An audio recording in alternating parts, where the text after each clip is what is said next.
La casi totalidad de la actual Arabia Saudita quedó fuera de los límites en aquel tiempo del Imperio Romano. Con Diocleciano, la parte norteña que le pertenecía fue amputada de su zona meridional y unida políticamente a Palestina como una provincia romana, pero el resto quedó al descampado, digamos, gente que llevaba vida nómade, fuera de los límites de la provincia romana y que amenazaba constantemente con sus incursiones, y a la cual los romanos solo llegaron con expediciones punitivas. Bien, no vamos a contar toda la historia del fundador del Islam, pero sí digamos que tiene orígenes bíblicos del Antiguo Testamento. Ellos quieren empalmar con Abraham, que anduvo por esas zonas, teniendo cerca la ciudad de la Meca, y tomando a Agar, que era una de las mujeres de Abraham, y a Ismael como protectores. Esto es importante porque el mundo árabe no es una cosa aislada, está empalmada abiertamente con el mundo judío y con el mundo cristiano, con esos dos mundos. Según las tradiciones árabes, Ismael se casó con la hija de un príncipe y estuvo en el origen de una familia muy numerosa que es principio del mundo árabe, del pueblo árabe, y trató de reconstruir un templo primitivo que se llamaba la Kaaba, ayudado por su padre Abraham. Una piedra milagrosa le servía al patriarca como andamio y él subía y bajaba, según cuentan las leyendas, que sé de ellos, y todavía muestran las huellas de sus pies a los que tengan fe, vamos a decir, no la ven en general. La Kaaba, los musulmanes creen que en ese lugar Abraham se aprestó a cumplir la orden divina de inmolar a su hijo Isaac. De ahí que la Meca fuese considerada una ciudad santa, aún mucho antes de Mahoma. Cuando llegaban los peregrinos allí, daban vueltas 7 veces a ese lugar para venerar a los dioses que allí estaban representados. Hemos hablado de presencia de judíos y cristianos en el entorno de Mahoma, lo que influiría mucho en él y en su doctrina. Respecto de los judíos, ya se habían introducido por motivos comerciales, generalmente en el oriente, no lejos de la Meca, había grupos importantes de judíos. Y en cuanto a los cristianos, habían venido también de allí por el sentido misional, de Siria, de Egipto, donde había florecido el cristianismo, pero no todos eran de doctrina ortodoxa. Había muchos grupos heréticos en aquella época que pulularon las herejías, grupos de herejes arrianos, nestorianos, que hicieron iglesias e incluso algunos monasterios en medio del desierto. Bajo el influjo de tales judíos y cristianos, algunos árabes habían abandonado la idolatría primitiva, llegando a la adoración de un solo Dios. Y entre estos hubo quienes, influidos por los judíos, especialmente de formación talmúdica, con esa teología fría y su ley moral formalista, llegaron al reconocimiento de Dios como el Dios de Abraham y de Ismael. Y otros, convertidos por el testimonio de los cristianos, confesaron la divinidad de Jesús. Árabes. A los cristianos y a los judíos se los llamaba hombres del libro o gente del libro, todavía se los llama así en el mundo árabe. Se sabe de cierto que Mahoma conoció y muy de cerca a cristianos y judíos. En sus viajes como comerciante entró en contacto con los primeros, que fueron herejes por lo general, recibiendo una cierta influencia en la configuración del Islam, en el que enseguida hablaremos. Para conocer el mundo judío no le fue preciso viajar, ya que desde hacía mucho había importantes comunidades en toda Arabia, y así conoció, y esto es importante saberlo, el Antiguo y el Nuevo Testamento. Se ha dicho que la envidia, no sé esto si es cierto, fue uno de los móviles que puso a Mahoma en movimiento, la envidia a judíos y cristianos que poseían una religión digna frente al pueblo árabe que carecía de ella. Él quería emular a Pablo e incluso al mismo Jesús. Quería dar a su pueblo una religión propia y se abocó al estudio del Antiguo Testamento judío, y sobre esa base comenzó a predicar a los suyos el monoteísmo, dejando de lado, por cierto, interpretaciones de exégetas judíos. luego tendría discusiones con ellos en Medina, donde al principio lo habían recibido muy bien, y lo convencieron de que entendía la Biblia de modo diversa que él. Entonces, abandonando a los judíos, comenzó a creer que sus ideas eran luces que provenían directamente de Alá, y lo impulsaban a instaurar una religión árabe, propia de los árabes. Esta sería su misión en la tierra, ser el profeta de Dios. Dios es uno, Alá es uno y Mahoma es su profeta, y simplemente eso. Al fin de su vida creyó entender claramente que la Biblia había sido corrompida por los judíos y que las promesas hechas a Dios por Abraham llegaban al pueblo árabe a través de Ismael. Es decir, una religión bíblica, casi podríamos decir. Durante 25 años, Mahoma fue muy feliz en su matrimonio con una mujer rica llamada Jadilla. Él se instaló en la ciudad de Medina y se abocó a dos objetivos. Primero, organizar allí el nuevo culto, de modo que su actividad tuviese un carácter netamente religioso. Luego, unificar todas las fuerzas para realizar una campaña contra la Meca, para liquidar el politeísmo, digamos así, y para concretar eso hizo edificar una mezquita, la primera de todas, y ordenó que allí se juntasen todo lo que él comenzó a llamar musulmanes, que quiere decir los sometidos, los que se someten a Dios, ¿no? Los sometidos, los subordinados a Dios, o creyentes. A los 2 años, la inmensa mayoría de los que poblaban Medina se habían convertido en decididos partidarios de este nuevo grupo. Como se sabe, muy apretando, lo que yo largamente describo en el libro mío que se llama La embestida del Islam, está en la colección La nave de las tempestades, el mundo islámico gira en torno al Corán, todos sabemos eso. Vamos a hablar algo del Corán, cómo aparece en la historia. Nos cuentan los cronistas que Mahoma solía retirarse a un lugar cercano a la Meca para dedicarse al retiro y al ayuno, y luego afirmaría haber tenido visiones o revelaciones de lo alto donde se le comunicaba una doctrina de salvación. Esto le produjo a él una gran ansiedad. Tenía 33 años cuando llegó a la convicción absoluta de que había sido escogido por Dios y por él enviado para comunicar a los pueblos árabes la verdadera fe. ¿De qué manera se gestó el Corán? La palabra Corán significa recitación, que es el equivalente de nuestra Biblia, la escritura presuntamente revelada por Alá. El Corán fue transmitida directamente al profeta, instrumento pasivo de esta nueva revelación.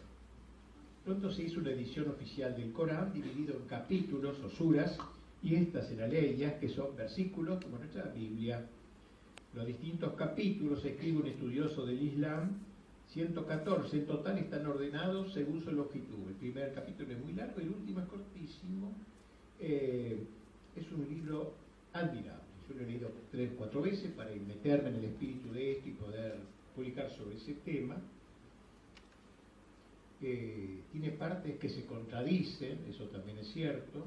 Los musulmanes se han visto en la necesidad de buscar una relación cronológica entre las suras para saber si hay cosas contrarias, qué se abroga y qué permanece. Pero hasta hoy conserva una gran veneración. Es como el Evangelio de los musulmanes. Leído con ojos occidentales, no es un libro sistemático y ordenado. Los consejos, las máximas morales se mezclan de manera abigarrada, fruto de inspiraciones muy variadas, de tiempos muy distantes entre sí, tiene repeticiones, como dije, contradicciones, que han dado luego a herejías en el mundo islámico. Pero como dije, es un texto lleno de belleza, lleno de poesía y de hermosura. Por lo menos a mí me pareció así, de una grandeza casi bíblica, yo diría. Una obra llena de ritmo y armonía. No se lo lee solo, se lo canta, no se puede leer el Corán, debe ser cantado. Y así fue desde el comienzo, lectura solemne, recitación, proclamación, lo que lo convierte en un texto muy evocador. Y sirve también de código civil y político que regula todos los actos del muslim, es decir, del musulmán, ejerciendo sobre él un influjo cotidiano, podríamos decir, en su vida. Lleguemos a algunos de los aleyas, sobre todo los que se refieren a los judíos. Al dirigirse a los judíos, les enrostra no haber creído en Jesús. Interesante esto, ¿no? Cuando se les dice, dice el texto, creed en aquel que Alá envió de arriba, o sea Jesús, en este caso responden, creemos en lo que nos ha sido enviado de arriba, pero ellos no creen en lo que ha venido después. Sin embargo, esto último es la verdad que confirma lo que ya tenían. Diles, ¿por qué habéis matado pues a los enviados de Alá si teníais fe? Desde entonces, sigue diciendo el Corán, quienes perseveraron en esa tesitura se volcaron a las cosas de la tierra. El judío fue terráqueo, ellos le echan en cara eso, y dice el texto, encontrarás que son los hombres con más apego a la vida, como les ocurre a algunos idólatras que desearían vivir 1000 años, pero aunque los vivieran, eso no los salvaría del castigo. ¿No? Venden la otra vida a cambio de la vida en este mundo. Muy interesante este juicio. Y cuando el Corán se refiere a los cristianos, muestra un gran respeto por la figura de Isu, como se llama Jesús. Él es, dicen, un verbo de Alá, una palabra de Alá. El libro describe poéticamente de una belleza enorme el misterio de la encarnación y el ulterior nacimiento del Señor. Allí se nos dice que en cierta ocasión Mariam, nombre que da Nuestra Señora, María, se encontraba apartada mirando hacia el oriente y Alá le envió a Jibril, le decía el ángel Gabriel. A la invitación del ángel ella respondió, ¿cómo podré tener un niño si ningún mortal me ha tocado? Insinuó a la Inmaculada Concepción incluso, ¿no? Ello será fácil para el Señor, le dijo Gabriel, será nuestro signo ante los hombres y la prueba de nuestra misericordia. Y que María, algo turbada, se retiró un poco distante y así el parto la sorprendió junto al tronco de una palmera. El niño dijo, yo soy el siervo de Alá, él me ha dado el libro y me ha hecho profeta. Justamente, el delito principal de los judíos consiste, según el Corán, en haberse negado a reconocer este profeta, diciendo, texto de una sura, nosotros matamos al ungido hijo de Mariam, mensajero de Alá. Con todo, según el Corán, aunque así lo creyeron, en realidad no lo crucificaron, dice, eso es falso, dicen ellos, no lo mataron, sino que Alá lo llevó hacia sí, evitando que muriera. El gran error de los cristianos, sigue diciendo el Corán, fue haber pretendido divinizar a Isu, haciéndolo hijo de Alá, cuando él era solo un hombre, sublime por cierto, pero solo hombre. El nombre mismo de Isu no es una transcripción del griego del hebreo, sino una deformación introducida con una intención precisa, la de privarlo de su significado etimológico, y Isu significa Yahvé salva. Es solo Isu, hijo de María, no hijo del Altísimo, ni hijo de David, con lo que se niega tanto su divinidad como su mesianismo. Por eso, al adorar a Jesús, los cristianos han caído en la idolatría. De ahí que el Corán nos incluye a nosotros entre los que llama asociadores, porque asociamos al Dios que es único, a dos personas más, una trinidad, eso es herético, eso es blasfemo. Dios es único, Alá es único, y no hay que asociarle nada, y menos hacer de Dios esa trinidad. Gente del libro, grita el Talmud, grita el Corán, no saquéis las cosas de quicio, ni digáis sobre Alá nada que no sea la verdad. Ciertamente el ungido, hijo de Mariam, es el mensajero de Alá y su verbo, depositado en Mariam. Es un espíritu procedente de él. Creed pues en Alá y en su mensajero, y no digáis hay tres. Dejad de hacerlo. La verdad es que Alá es un Dios único. Gloria a él. ¿Cómo va a tener un hijo? Tanto Isu como su madre no son sino criaturas de Alá. El mismo Isu, leemos en otro lugar, no ha pedido que se le adorase. Por eso realmente han caído en incredulidad quienes dicen Alá es el ungido hijo de Mariam. Cuando fue el ungido quien dijo a los hijos de Israel adorad a Alá, mi Señor y el vuestro. No hay pues hijo de Alá igual a él, ni por consiguiente Trinidad, etc. O sea, el ungido hijo de Mariam no es más que un mensajero antes del cual ya hubo otros. Tal vez. ¿Acaso, sigue diciendo el Corán, no exaltaba la figura de Jesús enviado de Dios que dialogaba públicamente con el único y era palabra viva de Alá? ¿Acaso no va a venir el día del juicio este profeta y la señora María, que fue siempre para Mahoma la primera de las mujeres, la madre de Jesús, a tal punto que llegaron a tomar de los primitivos padres una vaga noción, como dije, de la Inmaculada Concepción. Todo esto aparece en el Corán, los hombres del libro. Así que, como ven ustedes, el punto central que diferencia el Islam del cristianismo, haciendo de aquel de una auténtica herejía, que hirió lo más vivo la tradición católica, fue la negación absoluta de la encarnación del Verbo, influido quizá por los herejes cristianos que había por esa zona. Como dije, sobre todo arrianos y nestorianos, se pronunció enérgicamente contra la idea de un Dios encarnado, que es el Hijo de Dios.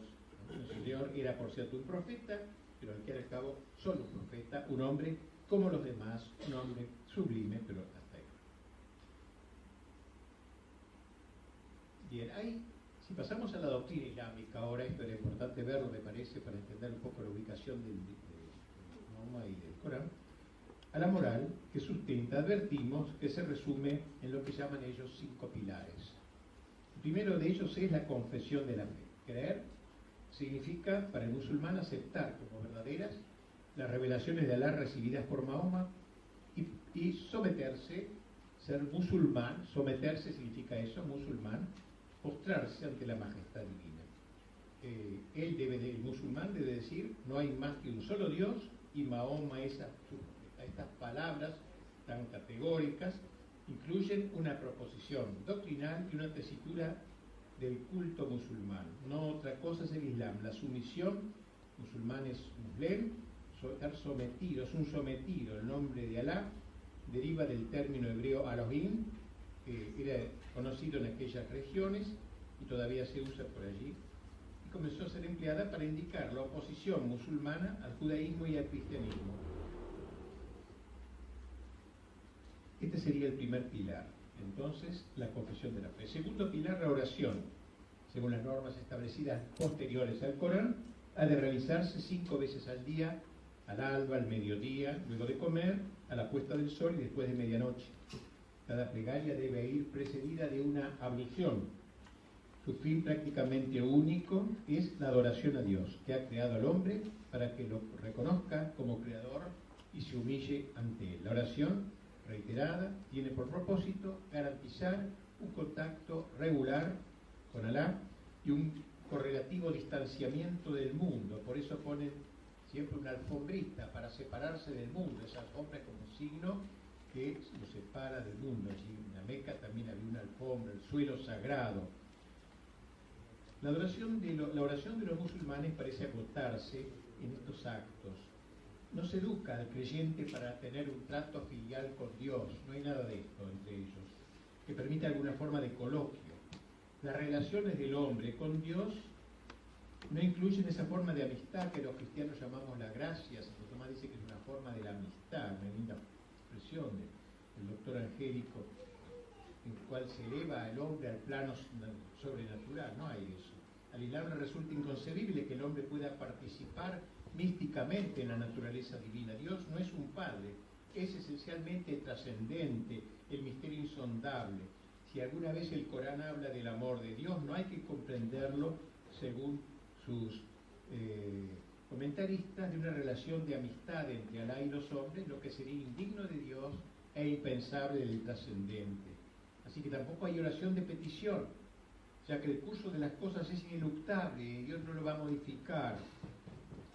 Una plegaria individual y que los viernes tiene un acto colectivo, que es el día sagrado de ellos, pues como nuestro domingo. El tercer pilar es la limosna. El verdadero creyente deberá socorrer a los parientes, a los pobres, huérfanos, etc. El cuarto pilar es el ayuno, que los creyentes deben practicar durante el mes de Ramadán, por ser el mes en que fue revelado el Corán. Durante todo el día, desde la salida hasta la puesta del sol, no hay que comer ni beber, así como abstenerse de toda relación sexual. Y finalmente, todo musulmán, y último pilar, está obligado al menos una vez en la vida a visitar la Meca, una peregrinación que es un deber religioso, un lugar sagrado, la Kaaba, momento culminante. Kaaba significa cubo, porque es una especie con un trapecio con 4 esquinas orientadas hacia los 4 puntos cardinales, y allí ellos hacen unas vueltas rituales y vuelven a su tierra. Estos son los 5 pilares del Islam, entre los cuales se deja advertir alguna influencia cristiana, como la oración, el ayuno y la limosna. Podríamos agregar a esto, y un gran islamólogo moderno, después de hablar de estos 5 pilares, dice que habría un sexto también, el sexto pilar del Islam lo llama, que es la jihad, la guerra santa contra los no musulmanes. Obviamente no podemos hablar de todo esto ahora. Sabemos que hubo un enfrentamiento militar, ocuparon buena parte de todo el norte de África, de 600 obispos católicos, eso dejó de ser católico y se hizo musulmán en buena parte, salieron a España, llegaron hasta Poitiers en Francia, y por el lado del Asia Menor dominaron montones de territorios. Hubo reacción militar, la reconquista de España, las cruzadas, Lepanto, la batalla de Viena. Hubo también respuestas misioneras, infructuosas por lo general, y hubo también una ocasión grande perdida, que fue el colonialismo. Cuando Francia ocupó buena parte del África, hubiera podido llevar, pero era la Francia ya iluminista, la Francia de post-revolución francesa, que no le interesaba absolutamente nada de eso, de modo que no se convirtió un islamita al cristianismo. En realidad la jihad no ha terminado, bien lo sabemos. Hay una enciclopedia del Islam publicada en 1913, donde dice que continuará hasta que el Islam lo cubra todo. La jihad está pues tan vigente como el primer día, y es una obligación colectiva de los musulmanes en orden al triunfo total de la ley islámica. No exageraba Sayyid Qutb, ejecutado por Nasser en 1965, cuando decía que la única salida existente exige una operación de resurrección en la zona islámica, una resurrección que será seguida tarde o temprano por la toma de dirección del destino humano en el mundo. Este proyecto, pues, de expansión territorial, no es algo coyuntural en la cosmovisión islámica. Se había disminuido un poco y ahora otra vez todo toma importancia. El Islam es una religión política, la única religión fuera del cristianismo que ha elaborado un corpus doctrinal geopolítico, e inclusive con un derecho de guerra que rige las relaciones entre musulmanes e infieles. Todos nosotros somos infieles. La humanidad se divide en 2 sectores antagónicos: el mundo no musulmán, o mundo de la guerra, lo llaman ellos, es un mundo que debe ser combatido. ¿De qué modo? Como vaya correspondiendo en cada época, franja impura y negativa de la humanidad, y el mundo musulmán, casa del Islam, lo llaman ellos. Europa, pero también India, China, Iberoamérica y todas las otras naciones no musulmanas formamos el mundo de la impiedad. No sería inteligible ninguna coexistencia pacífica aceptada plenamente y estable entre la religión islámica y las instituciones sociopolíticas no islámicas. Si en la práctica se tolera una situación semejante, es por razones de fuerza mayor, porque no se puede explicar la verdad total. Los hermanos musulmanes, que es un gran grupo importante, musulmán fundado en Egipto en 1928, expresaban de este modo por boca de su fundador el diario que los impulsaba: Alá, decían, es nuestro jefe, el Corán es nuestra constitución, el jihad, o sea, la guerra santa, es nuestra vía, la muerte sobre el camino de Alá es el deseo supremo. Estas serían las cláusulas de la religión musulmana. Todos los no musulmanes somos impuros, nos llama, inferiores.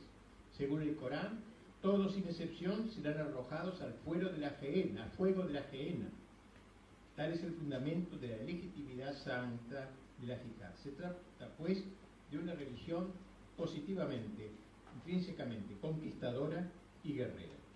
El Islam no descansará hasta que haya logrado que el Corán impere sobre todas las naciones e impregne todo el orden temporal. A mí me impresiona mucho esto, porque así como los cristianos tenemos la cristiandad, que ahora ya nadie habla de esto, excepto yo en el libro que escribí sobre la cristiandad hace un tiempo, nosotros creemos que es la cristiandad, la impregnación evangélica del orden temporal. Casi la única religión que tiene eso es el Islam, ¿se parece? Es decir, ellos hablan de la impregnación coránica del mundo temporal. Quieren llegar a la política, el arte y la cultura. A mí me impresionó mucho estando una vez en Estambul, en el Museo Topkapi, que era la sede hoy museo, del sultán, ver allí en la sala del trono del sultán, detrás del sillón del sultán se encontraban expuestas reliquias de la Meca y de Mahoma, o sea, el poder político se asentaba en el poder religioso, que ahí representado por eso, esas reliquias. Además, impregna las ciudades islámicas, ya antes del alba, los altavoces de las mezquitas, antes el mufti subía arriba y a los gritos iba repitiendo algunas partes del Corán. Yo cuando estuve ahí oía todas las noches eso en los barrios de suburbio, pero en el centro ya son modernizados, ya con computadoras. Se queda durmiendo el mufti y pone un disco y va repitiendo suras del Corán desde lo alto. Pero toda la ciudad oye todos los días. La radio debe interrumpir sus programas y noticiosos para transmitir las plegarias musulmanas. Yo no conozco otra religión que entre así. El Islam es materia obligatoria también para los no musulmanes, incluso en los colegios privados católicos, donde se les permite, antes de comenzar las clases, se debe leer y comentar algún pasaje del Corán, lo cual explica las apostasías, emigraciones, etc. Bueno, vamos a hablar ahora de la situación actual. Debemos destacar la tortuosa política de Norteamérica frente al Islam. Resulta innegable que en los últimos 20 años hay un impresionante despertar del alma islámica, que había quedado medio dormida, influida un poco por la Europa agónica, la Europa iluminista. Son variadas las causas, principalmente es el fracaso del modelo occidental y del modelo soviético, que habían sido una especie de señuelo para los países musulmanes durante el proceso de descolonización. Se agarraron ahí y olvidaron un poco el mundo musulmán, pero ahora ya vuelven a esto. Se han desilusionado del comunismo por un lado y también se han desilusionado del mundo occidental, que lo ven herético, que lo ven sumido en lo temporal, judaizado, en el ámbito económico, social y político, y entonces hay un despertar musulmán, una vuelta a la identidad original, la nostalgia de un estilo de vida, de un modo de civilización propios, que es una manera de afirmarse frente al occidente podrido, al occidente que tenemos ahora. Habría tanto que decir sobre esto, pero vamos a decir alguna cosita. Un autor muy bueno que ha escrito sobre el mundo islámico, se llama Del Valle, enfatiza la gravedad de la política proislámica del Departamento de Estado de Estados Unidos y el consiguiente rechazo del mundo ortodoxo. La llama estrategia del cinturón verde, que busca cercar a Rusia y su prolongación balcánica con una medialuna islámica compuesta por Turquía, las repúblicas musulmanas turcófonas de la ex Unión Soviética, el Islam caucásico y balcánico. Un cinturón islámico que se cierra sobre la ortodoxia. Por eso vamos a hablar la próxima vez de Putin, que para mí es un gran hombre, un hombre que ha visto este tema y lo sale al paso. Ellos quieren romper ese influjo, cinturón islámico que cierre la ortodoxia rusa, por obra de tres principales pivotes geopolíticos. Arabia Saudita, de que hablamos que era el origen de ellos, que provee de medios financieros a las guerrillas antieslavas, chechenos, afganos. El segundo, la Turquía laica, pilar sur de la OTAN. El tercero, el binomio Pakistán-Afgano, zona de encuentro de todos los elementos activos del islamismo sunita mundial. De ahí el apoyo que en su momento dieron los norteamericanos a los afganos contra el imperio ruso soviético, etc. De manera tajante, afirma un autor inglés, Estados Unidos, al romper conscientemente la unidad de la civilización europeo-occidental, se comporta como Estado faro de la civilización islámica. Miren ustedes lo que dice. Es el único Estado no musulmán que promueve los intereses de los musulmanes bosnios. E hizo esa guerra contra Serbia cristiana, a la cual precisamente Putin manda a sus soldados para defender el cristianismo de Serbia contra el mundo musulmán, que crea Estados Unidos como una nación nueva en una zona que había muchos serbios y croatas cristianos. Todo esto es muy, muy impresionante, no lo puedo decir en tan pocas palabras. Los turcos nunca han sido inquietados por el genocidio de los armenios, de parte de los especialistas de genocidio, que Estados Unidos debe ver genocidio por todos lados, pero el armenio no interesa para nada, ni las persecuciones a los cristianos del Líbano en los siglos XIX y XX, ni la expulsión masiva de millones de griegos, ni la masacre de decenas de miles de kurdos, ni la invasión de Chipre. Nunca se ha movido un pelo. En cambio, se destruye Irak, responsable, aunque en grado mucho menor, de hechos sangrientos como la invasión de Kuwait. Y a eso se lo castiga duramente. Se ataca a Cuba, se ataca a Irak acusándolo de tener armas terribles, se invade, cuando llegan a Irak ven que no había tales armas, y en vez de pedir perdón y volverse, lo matan a Saddam, que era el hombre más cercano a Occidente, y instala ahí en la práctica los peores elementos ahora del Islam. No es fácil explicar las razones de la actual actitud pro-islámica de los Estados Unidos. Se habla de algún influjo masónico que miraría con gusto la destrucción de la Rusia ortodoxa y la marginación de lo que resta de católico en Europa. El Islam, por su parte, tiene su propio plan, más claro que el de los yanquis, convencidos como están de que estos no son verdaderos amigos suyos, pero los quieren aprovechar. En dicho contexto se produce el ataque a las dos torres. Nueva York que llama, escribe un periodista, el Pentágono desgarrado, los empleados del hipercapitalismo volando en el vacío, aplastados en el acero cubierto de cenizas, el presidente de Estados Unidos obligado a esconderse en un búnker bajo tierra, América llorando. El objetivo de los terroristas fue agredir y humillar a Estados Unidos donde más le podía doler, en su propio territorio y en los símbolos de su poder, el político, el económico y el militar. Para el periódico iraquí Al-Irak son el prestigio, la arrogancia y las instituciones de América las que arden. Osama Bin Laden dijo: he aquí América golpeada por Alá en su punto más vulnerable, destruidos gracias a Dios sus edificios más prestigiosos. Toda la cosmovisión norteamericana la que se vio afectada. Un autor explica: ¿en qué creen los Estados Unidos? Creen en el individuo, en el dinero, en su patria, en el poder económico, político y militar. Creen en una América que les ha hecho fuertes, que promete hacerles ricos y que les convierte, según leen por todas partes, en los primeros ciudadanos del mundo. Ahora todo esto se viene más o menos a pique, momentáneamente, con el desplome de los símbolos de su fortaleza. Fíjense que este gran edificio que tiraron abajo era, como dijo el autor japonés que lo edificó, debe ser una representación viva de la fe del hombre en la humanidad. Y esto es lo que les revienta al mundo árabe, ¿no? Esa fe en la humanidad. Ellos tienen fe en Alá, no en la humanidad. Y toda Europa tiene fe en la humanidad, por eso toda Europa es apóstata, cree en el hombre, no cree en Dios. Y en parte tiene razón, nada más que lo interpretan en forma complicada. Humanistas empedernidos, exaltadores del hombre hasta el paroxismo, habían puesto ellos su admiración en las Torres Gemelas y su seguridad en el Pentágono, y ni una ni otra salieron indemnes de la suya.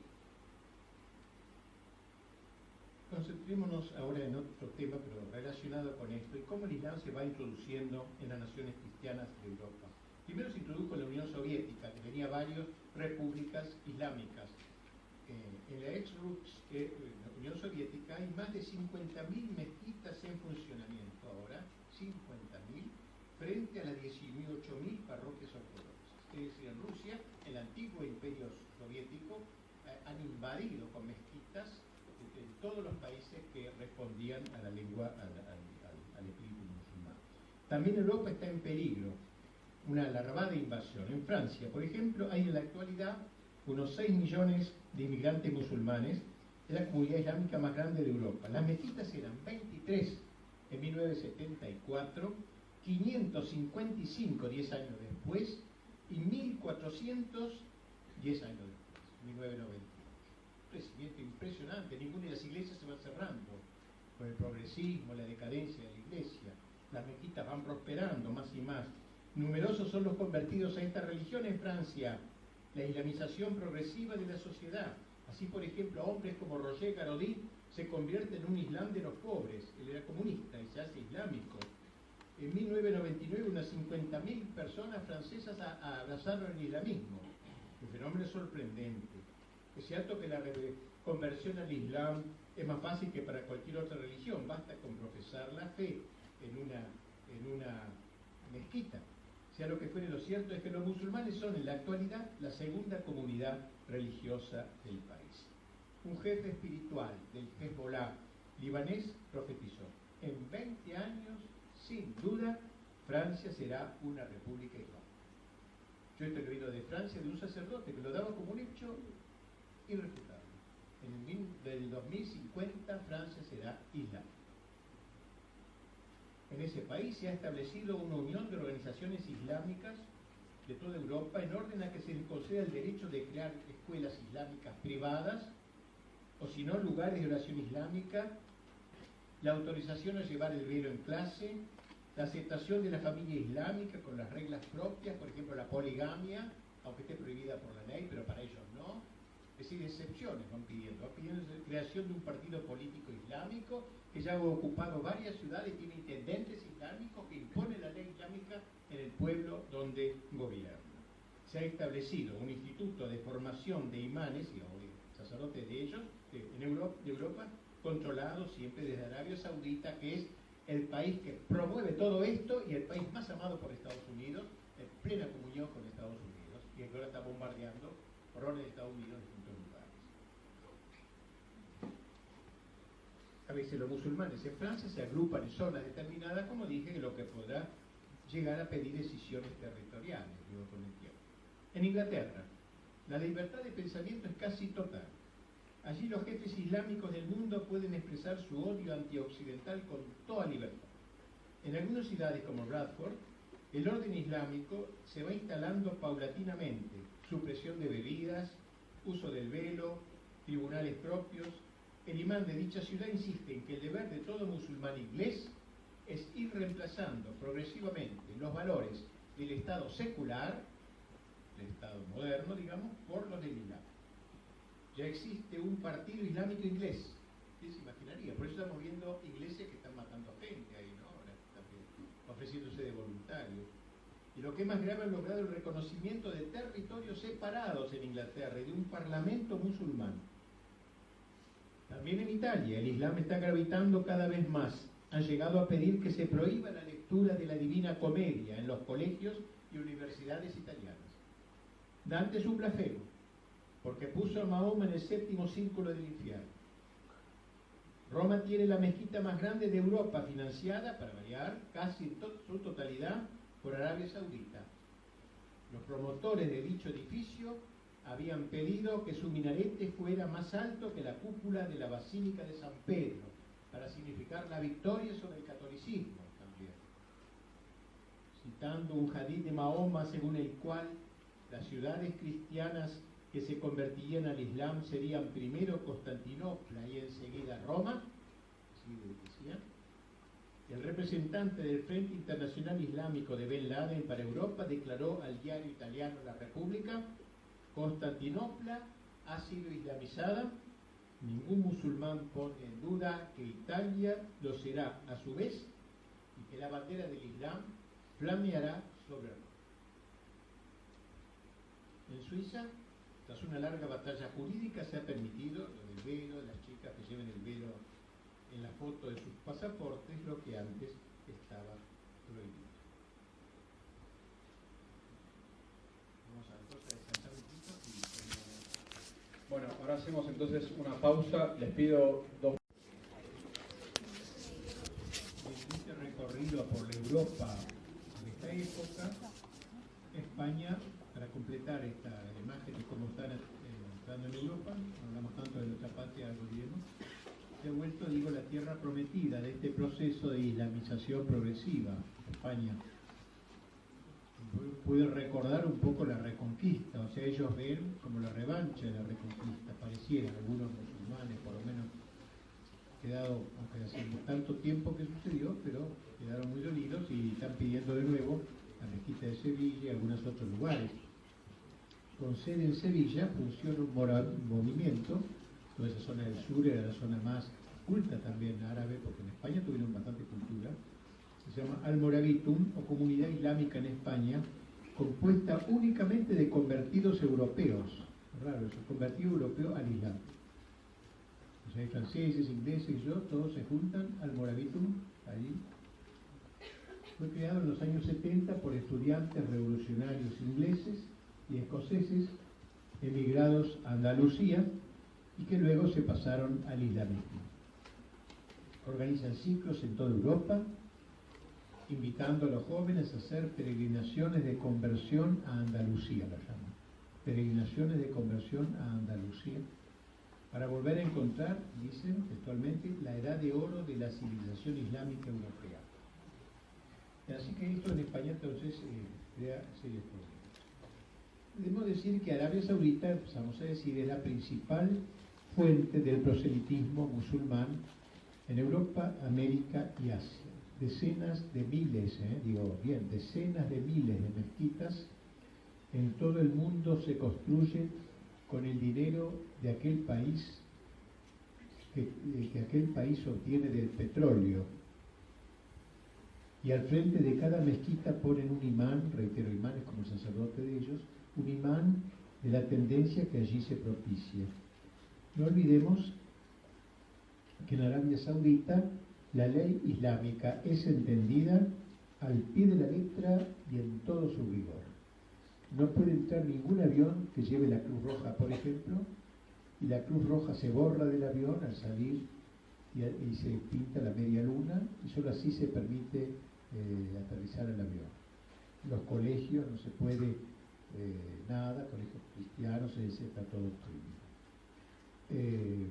Desde hacía siglos esa ley islámica no se aplicaba con tanto fundamentalismo, pero una escuela wahhabita que hay ahí, que es la que allí se impuso, la recuperó en su interpretación literal.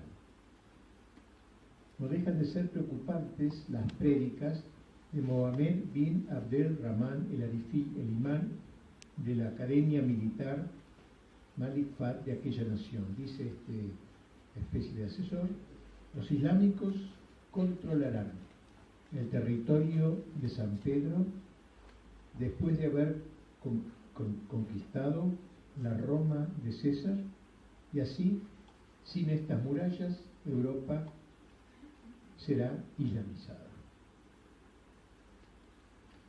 Yosef al-Qaradawi, por su parte uno de los imanes más influyentes, asegura, en base a las profecías de los discípulos de Mahoma, que el Islam será victorioso en Europa. Esto se transmite por una radio, televisión, Al Jazeera, que ellos mueven en el mundo mundial. Un jesuita egipcio, el padre Samir Khalil, profesor en la Universidad de Beirut, San José de Beirut, profundo conocedor del Islam, ha afirmado recientemente lo siguiente, leo textualmente este texto: los musulmanes son los únicos inmigrantes en toda Europa que piden un estatuto particular. Los chinos, budistas, hinduistas u otros inmigrantes que vienen de África o de Asia no piden un estatuto particular, solo los musulmanes. Esto suscita un interrogante: ¿con qué derecho? ¿Por qué tú, como musulmán, no puedes integrarte en la sociedad? ¿Existe un motivo? El Islam, dice el padre, no es una religión, es un proyecto global, sociopolítico, que incluye a la religión y a la cultura, pero no es una religión como la entendemos en Occidente. Entonces, sigue diciendo, el problema es que hay una civilización global, que es la occidental, que ya no se reconoce como religiosa, aunque sus fuentes y sus raíces lo sean, y hay una civilización global que es política, aunque sea de fuente religiosa, que es la del Islam. Es decir, ya no se enfrentan dos religiones, se enfrenta una religión contra una impiedad no religiosa, posreligiosa, laica, atea. Así lo miran ellos, ¿no? Aunque nos llamen los cruzados. El cruzado no tiene nada a Occidente. Tenemos así, dice, una confrontación entre dos civilizaciones, y concluye: si acepto dentro de mi civilización que haya otro sistema que no obstante existe dentro, creo un problema. Los musulmanes, los jefes, ya sean predicadores, mandados o los conversos, tienen este objetivo: crear una estructura musulmana dentro de la estructura occidental. Razón tiene aquel estudioso, ya que la respuesta de Europa, ¿cuál es la respuesta de Occidente? Vamos a decir ahora, ¿no? No es en modo alguno condigna a la gravedad de la amenaza. ¿Qué va a responder esta Europa? ¿Qué va a responder esta Europa que se ha burlado de Mahoma y se ha burlado de la Trinidad? No sé si han visto esa foto sacrílega que han puesto donde está el Hijo, perdonen la expresión, el Padre violando al Hijo eterno y el Espíritu Santo en forma de paloma metiendo su pico donde no debe. ¿Quién ha dicho algo sobre eso? Y han hablado de la libertad de blasfemia. Yo creo que un musulmán honrado se siente indignado de oír tal cosa. Libertad de blasfemia. La decadencia enorme de Occidente. Esto no es una zona capaz de resistir un aluvión de tanto entusiasmo, de tanto influjo, de tanta pasión religiosa, aunque sea equivocada. La respuesta de Europa no es en modo alguno la condigna la gravedad de la amenaza. Viene señalado del Valle el estado de dimisión en que se encuentra Europa cuando se trata del Islam. La presencia islámica en los países europeos involucra una situación problemática por ambas partes. ¿Qué actitud tomar? Observemos lo que acontece en Francia. Preocupados por la afluencia siempre creciente de musulmanes y el catálogo de sus requerimientos, siempre pide algo nuevo, más, los dirigentes políticos no han encontrado mejor recaudo que enarbolar las banderas de un laicismo exaltado. ¿Cuál sí? Una sociedad sin Dios, desdeñosa de las leyes naturales y divinas, que no conoce otra norma que el hedonismo y el relativismo, que subvenciona la corrupción de la juventud con campañas oficiales en nombre de los derechos del hombre, que permite el asesinato de 250.000 niños por año en nombre del derecho de la mujer a disponer de su propio cuerpo, fuese la mejor y más adecuada respuesta a la intransigencia del Islam. Dicha respuesta, además de ser totalmente errónea, es igualmente inconducente, si lo que se busca es la integración de los pueblos. Los musulmanes que emigran al occidente no se dejan embaucar por el laicismo, ni aceptan diluirse en una sociedad sin Dios, renunciando a manifestar su fe y a vivir según las costumbres y normas de ella derivadas. Más aún exigen, si van por ejemplo a un comedor gratuito regido por una institución humanitaria, cuando en el menú hay cerdo, exigen perentoriamente otra comida. No se limitan a no comerlo, exigen otra cosa. Y exigen siempre más a una Europa laicista y sin Dios, solo capaz de ofrecer relativismo, individualismo, consumismo, un matrimonio placentero con el menor número de hijos posibles. El Islam solo puede responder con el desdén y la burla. De ahí el gravísimo error de quienes piensan que si Occidente se presentase ante ellos con el rostro agnóstico y mundialista, un rostro moderno, nutrido en la cosmovisión de una democracia liberal, tolerante y neutralista, en las antípodas del antiguo cristianismo militante, se volvería potable para los islámicos y el mundo musulmán en general. Al contrario, el FMI, la UNESCO, así como las políticas de control de la natalidad, la liberación sexual, la igualdad del hombre y la mujer, etcétera, constituirán para ellos una especie de camuflaje de empresas neocoloniales hipócritamente universalistas destinadas a perenizar la hegemonía de Occidente. Dicha estrategia, por tanto, no podrá sino obtener resultados desastrosos. Nada peor que intentar acercarse al Islam enarbolando las banderas de la defección occidental.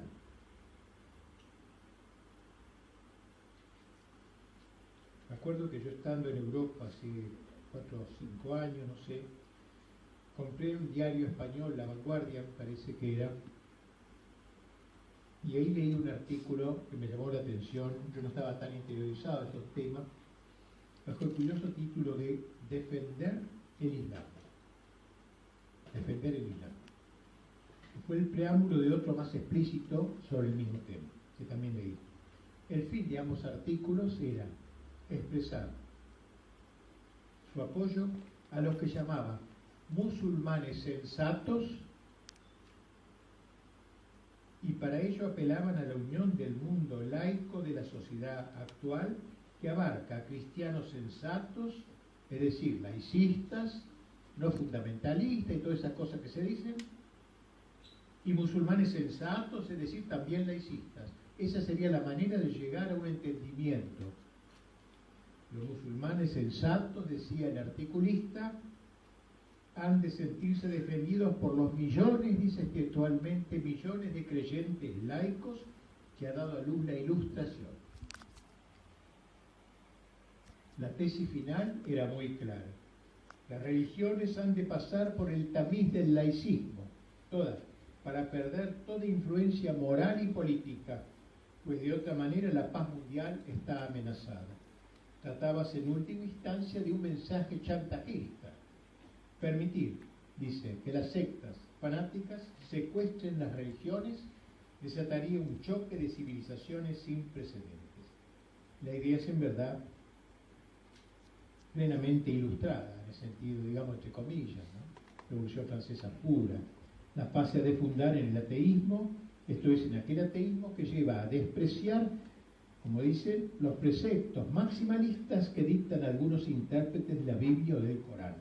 Acabar con el fundamentalista musulmanes, con los fundamentalistas católicos, y encontrar en este laicismo común, en este laicismo, en esta apostasía común, un punto de encuentro para la sociedad futura. ¿Qué va a aceptar el mundo islámico esto? ¿Qué va a aceptar?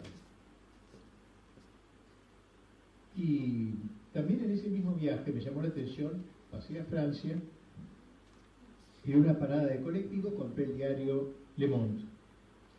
Y allí leí un artículo tan semejante al español, donde se decía que lo que en Francia había que hacer era iniciar una política de desmantelamiento ideológico del Islam, tratando de que perdiera su militancia fundamentalista, la palabra odiada, ¿no? Fanático, fundamentalista, literalista, digamos, en la aceptación de los principios del iluminismo, dice, imperantes en Francia, la tolerancia, el laicismo, etc. O sea, casi igual que lo que decía. Esto es una cosa masónica, pienso yo, por lo menos se parece mucho a estos intentos. Lo que realmente nos defenderá del peligro islámico no es el laicismo, debemos responder nosotros, sino el ordenamiento de la sociedad según el plan de Dios, que vela sobre los hombres de todas las razas. Como afirmaba Pío XI, no podemos trabajar con más ahínco para establecer la paz que estableciendo el reino de Cristo. No otra cosa es la paz de Cristo en el reino de Cristo, decía aquel Papa. Melade no se cansó de repetirlo, Occidente es el ateísmo. Ellos desprecian este Occidente.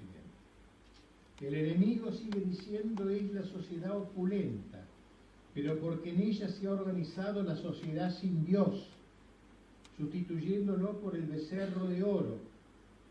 Por eso ellos juzgan a Occidente como corrupto y corruptor, en el convencimiento de que esta sociedad materialista los quiere invadir y les quiere arrancar sus creencias, principalmente la creencia de que Dios es único y está por encima de todo lo humano. El Occidente, por su parte, va perdiendo las pocas certezas que le quedan. No hace mucho estuvo en Buenos Aires el cardenal Walter Kaspers, responsable del ecumenismo y del diálogo judeo-cristiano, y en una conferencia se atrevió a decir: la unidad requiere del sacrificio de abandonar las certezas. Tal es el Occidente que los musulmanes desprecian, y yo me uno a su desprecio, no sin razón. Se ha contrastado el vacío de una religiosidad occidental solo terrena, huérfana del Dios trascendente, y la fuerza de energía misteriosa que brota de un Islam extasiado en la sumisión a un Dios fuerte y guerrero. ¿Cómo olvidar la predicción dolorosa del cardenal Bifis, el gran cardenal de Italia, que dice así: la cultura de la nada de nuestra casa no podrá aguantar el asalto ideológico del Islam, La sociedad occidental postcristiana, que huye de las certezas y se ancla en el relativismo, logrará subsistir ante el persistente coincidir de religión, derecho y política que exhibe el Islam. Es lo que yo llamo, lo que nosotros católicos llamamos la cristiandad, le podríamos inventar un nombre, yo no lo uso, la islamidad. Hay un islamismo, que sea una religión, pero hay una islamidad, un deseo de que el Corán impregne también el orden temporal. La guerra entre el Islam invasor y el occidente postcristiano nos es en cierta manera extraña. La lucha verdadera es la que se entabla, debería entablarse entre la ciudad de Dios y la ciudad del mundo, al decir de San Agustín. Los actuales contrincantes pertenecen ambos a la ciudad del mundo. Frente a lo que hemos llamado la islamidad, como dije, es decir, el proyecto musulmán de impregnación del orden temporal a partir del Corán, debemos contraponer no la laicidad, no el neutralismo, sino la cristiandad, o sea, el proyecto católico de impregnar el entero orden temporal con el espíritu del Evangelio. La actitud franca y militante del Islam, que busca el dominio del mundo para que todos se sometan a Alá, contrasta abiertamente con las claudicaciones vergonzantes, no solo de las sociedades laicizadas, sino también de numerosos católicos ingenuos o simplemente cómplices. El padre Kalila, que cité hace un rato, este jesuita que es árabe pero católico, nos ofrece un ejemplo de ello. Dice, hace unos 10 años, cuenta esta anécdota interesante, hace unos 10 años, el cardenal Papalardo, cardenal italiano, creo que de Nápoles, de Sicilia, regaló a los musulmanes tunecinos residentes en Palermo, de Italia, como gesto de fraternidad, una iglesia del siglo XVIII que ya no se usaba para el culto. ¿Cómo tomarían esto ellos? Fíjense ustedes, ¿cómo tomarían esto? Toda la prensa católica elogió este gesto. Regalarle una iglesia católica al mundo musulmán. Porque fondos para construir, sigue diciendo el cardenal Papalardo, sigue diciendo el autor, toda la prensa católica elogió este gesto. A mi juicio fue un error. Si alguien quiere construirse una mezquita y cuenta con los permisos necesarios, que lo haga, pues fondos para construir mezquita no faltan. 2 días después, los periódicos tunecinos escribían en primera página: victoria del Islam sobre el cristianismo. El cardenal de Palermo obligado a transformar una iglesia en mezquita. De esto no habló la prensa católica. Así que este gesto, que parece un acto de generosidad, fue tomado como una dimisión, como una apostasía. Lejos de lo que muchos pueden llegar a creer, los musulmanes desprecian tales gestos, los consideran defecciones, derrotas. Así lo pensarían de ellos si hiciesen otro tanto contra nosotros. Cualquier implantación de edificios suyos en tierra cristiana la entienden como una victoria más. Cuando se conoció la noticia de la construcción de la mezquita en Roma, en un pueblo del Alto Egipto, a la hora de la gran oración, el predicador afirmó que dicha construcción transfería la ciudad santa bajo el señorío de Alá. Ella consagraba en cierta manera el Vaticano a Alá. Y recordó que en la tradición musulmana había una especie de profecía según la cual el día en que se construyese una mezquita en Roma sería la señal de la reconquista musulmana de tierras cristianas. Inmediatamente después de la oración, sus oyentes enardecidos fueron a quemar las casas de los cristianos que vivían en esa aldea de Egipto. Cabe una pregunta final: ¿qué hacer frente a tal situación? ¿Qué actitud deben tomar los que quieran ser verdaderos católicos cuando de hecho cohabitan con los musulmanes?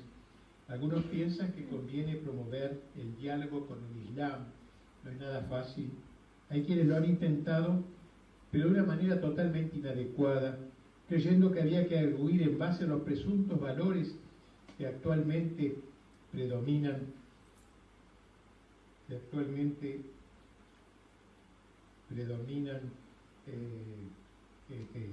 el mundo. Es gracioso, pero en el Sínodo de Obispos de Europa, que se realizó en octubre de 1999, se habló largo y tendido sobre el ecumenismo, especialmente en relación con los numerosos musulmanes que pueblan dicho continente. Un obispo llamado Bernardini, no fue el que fue nuncio acá, nada que ver, es otro, Germano Bernardini, quien durante 42 años había vivido en Turquía, país musulmán en un 99,9%, y desde hacía 18 años era arzobispo de Esmirna, en el Asia Menor, dirigió la palabra a los obispos allí presentes. Y este sabía, no guitarreaba, sabía de qué estaba hablando. Hablaba de un país musulmán, vivía allí. Expuso entonces 3 casos, a su juicio altamente sintomáticos. Durante un encuentro, cuenta él, relató allí en la reunión esta de obispos esto, durante un encuentro oficial islamo-cristiano, un reconocido personaje musulmán, dirigiéndose a los participantes cristianos, dijo en cierto momento con calma y seguridad: gracias, miren ustedes, gracias a sus leyes democráticas los invadiremos, gracias a sus leyes religiosas los dominaremos. Ese acerto debe creerse, comentaba el obispo, dado que el dominio ya ha comenzado con los petrodólares, utilizados no para crear trabajo en los países pobres del norte de África o del Medio Oriente, sino para construir mezquitas y centros culturales en los países cristianos de inmigración islámica, incluida Roma, centro de la cristiandad. ¿Cómo no ven en todo esto, se pregunta, un claro programa de expansión y reconquista? Durante otro encuentro islamo-cristiano, siguió relatando el arzobispo de Esmirna, organizado como siempre por los católicos y los cristianos, un participante de estos últimos preguntó públicamente a los musulmanes allí presentes por qué no organizaban también ellos encuentros similares a este. Siempre eran los católicos los que organizaban esto. ¿Por qué ellos nunca los organizaban? Personaje musulmán autorizado, allí estaba, respondió: ¿por qué deberíamos hacerlo? Ustedes no tienen nada que enseñarnos y nosotros no tenemos nada que aprender. De aquí una gran disposición para un diálogo, como ven. Modo que en opinión del obispo, siguió diciendo, se trata de un diálogo entre sordos. Términos como diálogo, dice él, justicia, reciprocidad o conceptos tales como derechos del hombre y democracia tienen para ellos un significado completamente diferente del que tienen para nosotros. Finalmente, Monseñor Bernardini contó la siguiente anécdota que tiene su gracia, pero es tragicómica. En un monasterio católico de Jerusalén había, dice, tal vez aún está, un empleado doméstico árabe musulmán. Esos sirvientes empleados que están años y los quieren mucho los padres, ¿no? Se hace casi de la familia. Una persona gentil, honesta, muy estimada por los religiosos, a quienes a su vez él también estimaba. Y un día lo vieron volver un viernes, le dejaban ir los viernes a la mezquita. Y un día lo vieron volver, le caían algunas lágrimas, algo le había pasado, y le dije: ¿qué le pasa? ¿Qué le sucede? Y él con aire triste les dijo: nuestros jefes se han reunido y han decidido que todos los infieles, o sea, nosotros, los católicos, infieles nos llaman, deben ser asesinados. Pero ustedes no tengan miedo porque los mataré yo sin hacerlos sufrir. Así le dijo. Cómico pero trágico, ¿no? O sea, yo seré lo más benigno, lo haré la muerte más suave posible. Terminó el arzobispo sobre la ocasión diciendo que había que distinguir entre la minoría fanática y violenta y la mayoría tranquila y honesta, pero si alguna vez esta última recibe una orden dada en nombre de Alá o del Corán, marchará compacta y sin vacilaciones. Es una enseñanza de la historia que las minorías decididas logran siempre imponerse a las mayorías silenciosas, y por eso, agregó, sería ingenuo esperar la conversión de los musulmanes. La la mejor manera de mostrar que los amamos en el Cristo que derramó su sangre por nosotros debe ser deseando su conversión. Un sacerdote originario de Irán cuenta que en cierta ocasión se encontraba en Argel esperando un colectivo y vio que un musulmán bien vestido lo miraba fijamente. Al rato se le acercó y le dijo: ustedes no quieren convertirnos. Miren qué linda frase. Le dijo al sacerdote: ustedes no quieren convertirnos. Con ello nos están despreciando en demasía. Lo lamentarán. Lejos están, por cierto, los tiempos en que Francisco de Asís decidía emprender viaje a Damasco, a Damieta, para convertir al sultán, o en que Raimundo Lurio se dirigía a Túnez para evangelizar a sus pobladores. Sin embargo, necesitamos algo del celo de aquellos grandes hombres, un poco al estilo de Charles de Foucault. Necesitamos el coraje del testimonio que llevó a miles de mártires a dar su vida precisamente para tratar de convertir de alguien del Corán al Evangelio. No es haciéndole mezquitas como vamos a ganarlos, y los musulmanes serán convertidos por sacerdotes sin certezas y atraídos por un catolicismo light, sin componendero. Hay algo que nos puede servir de puente con el Islam. Con esto concluyo: el común aprecio a Jesús, que si bien no es para los musulmanes, lo dijimos, el Hijo de Dios, el Verbo encarnado, lo consideran al menos como un hombre sublime, gran profeta, el que tomará cuenta a todos el día del juicio final. Pero sobre todo yo pienso más en la común veneración a la Santísima Virgen, a Mariam. No es por cierto para ellos la Madre de Dios, ya que Cristo no es Dios, pero sí es una mujer sublime, exenta de pecado, virgen y madre, bendita entre todas las mujeres, que obedeció decididamente los decretos divinos, la más noble de las musulmanas, la perfecta prometida de Alá, que ella lo lleve algún día a la única fe verdadera.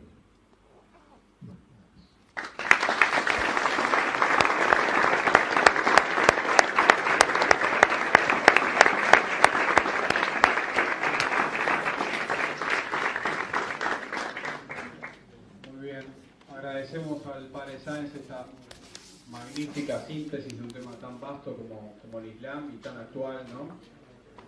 Seguramente ustedes tendrán preguntas para hacer, por eso hay algunas personas que están repartiendo papeles para que puedan formularlas por escrito. Luego me las van a alcanzar y yo se las leo al Padre Sáenz. Mientras tanto, les recuerdo entonces las próximas actividades del foro. Para los jóvenes, entonces, mañana y el viernes que viene